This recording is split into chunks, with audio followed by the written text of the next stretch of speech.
For today's videos guys, magsalad naman tayo ng pako-pako. Next, prepare tayo ng ginamos or bagoong. Para malagyan na natin ng sibuyas. Ito na.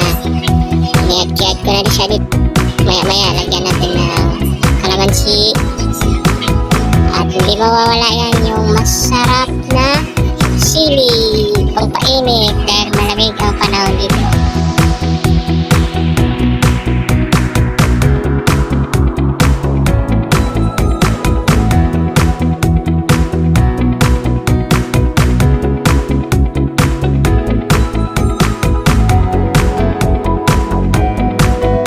Ilagay na natin sa pinakakulong tubig ng maluto at malagay na natin, mamix na natin sa at mahalo na natin sa pinaprepare nating bagoong kanina.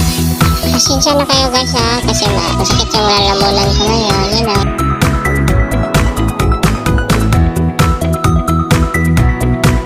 After 3 minutes, i-on na natin para ma-mix.